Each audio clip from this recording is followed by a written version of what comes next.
Na, sveiki, broliukai ir sesutės. Tikiuosi pasilgot. O kogi jūs pasilgot, tikiuosi? Tikiuosi pasilgot klausimų ir atsakymų. Tai va, nes šį kartą bus klausimai ir atsakymai iš terariumo. Kokiegi tie iš terariumo yra atsakymai ir kokiegi yra klausytojų klausimai.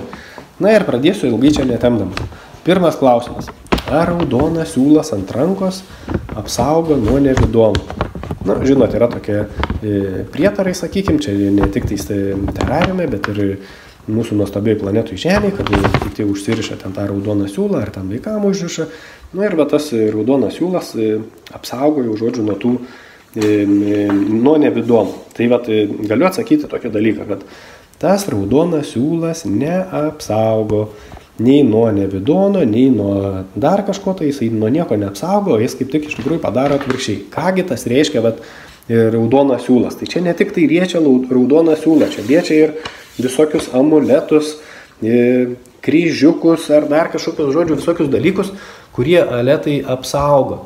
Ogi tas reiškia, kad jeigu pasidarai kažkokį tai va tokį nešioji ten, sakykime, ar amuletą, ar kryžiuką, ar ten tą raudoną siūlą ant rankos, tai kaip tik tu save pažymi, kad tu jautiesi silpnas, kad jautiesi nesaugus ir, žodžiu, kada tu jau būtent toks jautiesi ir silpnas ir nesaugus, tai iš to nepasitikėjimo ir aišku atsiranda kažkokios tai būtent skylės, energetinės tos skylės, to žmogaus, kaip čia sakykime, biolauke, ar ten auroje kažkokioje ar panašiai ir tokiu būdu, sakykime, tam jau energetiniam lauke, ar kaip jį pavadinkim, ar ten, nesvarbu, žodžiu, tam žodžiu energetiniam plane jau tada matosi, kad tas žmogus yra nepasitikintis ir, žodžiu, jisai yra, kaip čia, potenciali, auka man nepatinka tas toks žodis, bet, žodžiu, potencialus energijos tiekėjas kažkokiom tai būtybėm. Tai bet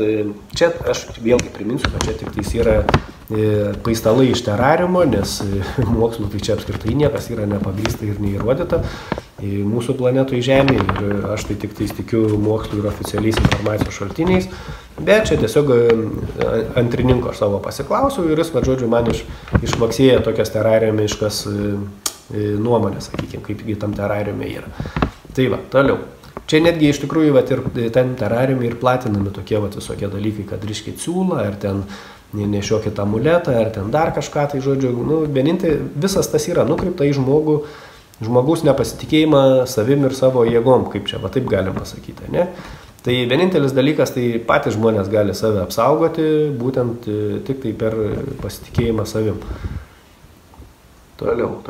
Papasako, koks skirtumas tarp asmens piliečio žmogaus statuso, apie juridinį asmenį policiją ir Lietuvos Respubliką, taip, apie kontinentinį šelfą, jūrų teisę, gal tavo dvinys girdėjo apie tai terariumą. Kągi aš galiu čia papasakoti, čia aš labai smarkiai nesiplėsiu, turbūt, o galbūt vienas kitas, o gal ir daugelis, žinot, buvo ten toksai, ir nebuvo, ir yra, sakykime, žmogus Marius tam terariume, tai su juo labai susidorojo nevidono tarnai, uždarė į durnyną, sakykim, ir uždarė būtent dėl to, kad jis pradėjo kažkaip tai trukdyti nevidono sistemai kažkaip tai funkcionuoti ar darbuotis. Tai kągi aš galiu pasakyti, kaipgi tam yra terariume. Iš tikrųjų, tam terariume neveikia jokios ten, sakykim, jūrų teisės ar dar visokios visi tie dalykai. Čia yra tik tais dar vienas nevidono klystkelis, kad žmogui užimti galvą ir tą galvą gali užimti netgi keletui metų. Tai, žodžiu, praranda žmogus keletą savo gyvenimo metų, besidomėdamas tais visais dalykais, besigilindamas į visokias teisės ir taip toliau. O iš principo tai tas vis tiek nieko neduoda, nes tos visos teisės net neįmanoma jos visos išmokti, o jeigu ją ir mokiniesi, tai netgi vis tiek pastoviai ten yra keitaliojama, net neaišku, kas ten ją keitalioja ir kaip ją keitalioja. Ir, žodžiu, čia toks yra, tiesiog kaip klystkelis žmonėm, kurie pajunta, kad yra neteisybė, kad ta nevidono sistema tam terariume yra neteisinga, jie pradeda ieškoti, o kurgi ten yra teisinga ir, žodžiu, užklysta į tas visokias teisės, ten, su juridiniais asmenims, su piliečiais ten, ir taip toliau. Tai Tai aišku, kad viskas, kas yra iš teisės, tai viskas yra iš nevidonų. Tai va čia yra pagrindinis dalykas, ką reikėtų žinoti terariumo gyventojams. O aišku, pas mus žemė, tai žinoma, kad visa teisė yra būtent skirta žmonių labui, sakykime, tarpusavio santykių harmonizavimui ir panašiai, ir teisinimui. O terariume tai ne. Terariume teisė tai yra visa nukreipta būtent nevidono tikslų įgyvendinimui. Tai va, o čia kas liečia ten juridinį asmenį, žmogaus, piliečio ten statusą ir taip toliau, tai visiškai nesvarbu, kokį jūs ten tą statusą ar panašiai laikysit ar nelaikysit. Net apskritai tas pats žodis statusas, kad statusas. Dabar net nenoriu labai smarkiai gilintis aš šitą žodį, nes visai ne apie tai turbūt tas klausimas.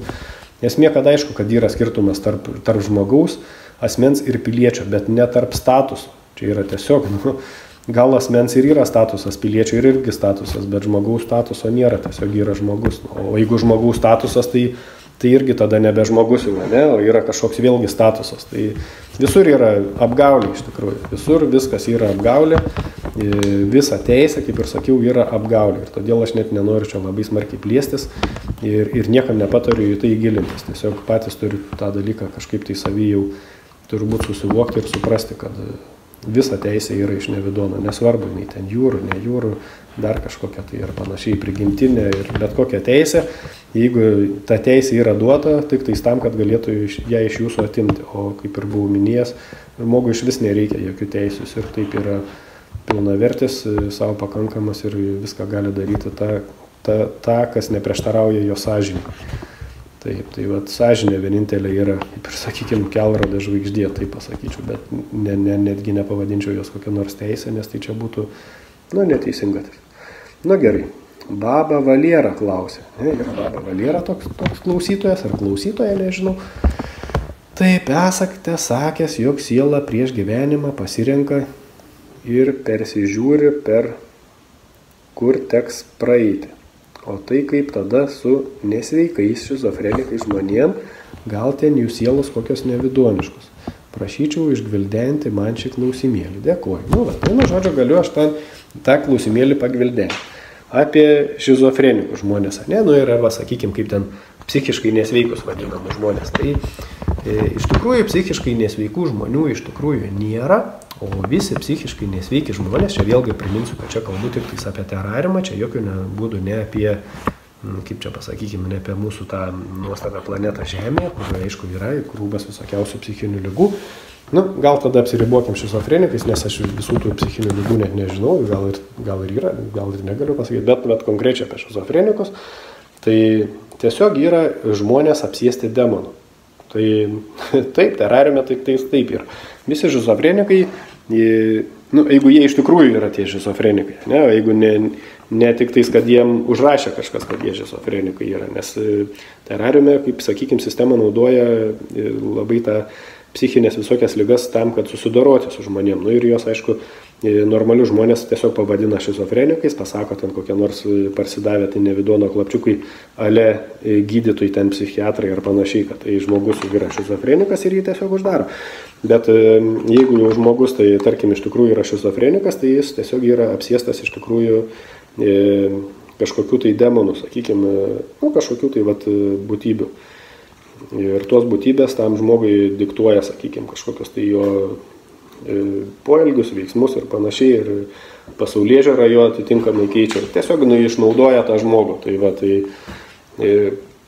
gali būti, kad čia irgi vienas yra iš iššūkių sielos, kad išmokti, kaip čia pasakykime, apsisaugoti būtent nuo tų kažkokių tai demoniškų būtybių ir sielos pamoka ir turbūt galbūt netgi tos sielos ir pasirenka tokį tą savo gyvenimo kelią, kad jo susidurs su tom kažkokiam demoniškam būtybėm ir turi, žodžiu, ta siela būti pakankamai tokia stipri ir subrendusi, kad jinai galėtų atsispirti būtent tom visokiom ten būtybėm, kad jos neįsikūnytų, kaip sakykime, ar ne tai, kad neįsikūnytų, bet kad neužvaldytų to žmogaus sąmonės, ne? Tai žodžiu, taip galėčiau paaiškinti apie tuos šizofrenikus. Tai tikiuosi, kad tinkamai paaiškinu, jeigu netinkamai, patikslinkit dar klausimėlį. Toliau kitas klausimėlis, ką manai apie angelus, ar jie mus saugo ir stebi mus, labai malonu sužinoti jūsų nuomonė, dėkuoju. Nu, apie angelus sunku čia pasakyti iš tikrųjų, nes kaip čia dabar pasakęs,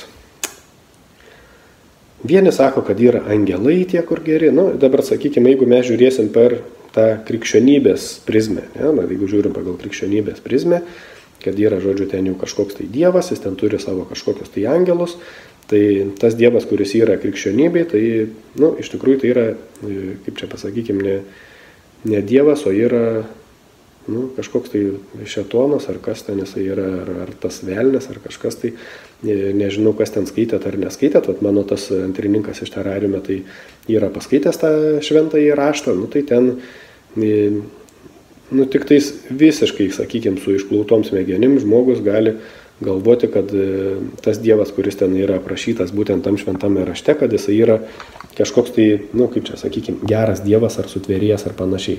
Tai ten grinai yra viskas aprašyta kaip iš šėtono. Tai jeigu tie angelai tarnauja jau tam šėtonui, sakykime, ne, tai, nu, tai vadinasi, kad jie nesaugo iš tikrųjų, jie ir kad stebi, tai taip, ir kad, ką ten daro su tom žmonėm, tai čia kitas klausimas. Oi, atsiprašau, tai galbūt ten visai ne angelai, o demonai yra, tik tai jie pavadinti angelai. Nu ir dar yra tokie dalykai, kad jeigu žiūrėt pagal jau tą senovinę tradiciją, tai vat būtent tie, kaip čia dabar, sutvėrėjo, ane, tai kažkokie tai tarnai ar būtų, ar pagalbininkai, ar panašiai, tai buvo legai. O angelas tai gaunas angel. Gel tai leg būtų iš antros pusės, o ant tai irgi kaip koks nors anti, ane, būtų, tai antilegas būtų, taip išeitų. Tai, nu, va, čia jeigu į pačią žodžio prasme kažkiek pasigilinti. Bet vėl aš turbūt čia nenorėčiau labai smarkiai leistis, nes nesu labai stipriai pasiruošęs tam klausimui. Tiesiog kaip ką man greituoju būdu čia papasakojo mano tas antrininkas iš terariumo, tai va tiek ir noriu su jumis pasidalinti. Tai nereikėtų žavėtis turbūt tais angelais, nereikėtų ten prašyti ar kviesti ten jų, nes nežinot, ką jūs ten prisikviesit. Ir vėlgi, jeigu jūs galvojat, kad jumis turi saugoti kažkoks ten angelas ar panašiai, nu, tai vėlgi, tai čia yra nepasitikėjimas savim, nepasitikėjimas savimi išraiška tokia. Va. Tai nesakau, kad čia yra labai lengva ir visą laiką ten, sakykime, paprasta savim pasitikėti, bet galvoju, kad visuose situacijose tiesiog pačiam reikia ieškotis kažkokio tai sprendimo, savo jėgom bandyti išspręsti kažkokią tai klausimą ar problemą iškilusią, o ne angelų ar dar kažkieno tai tam pagalba.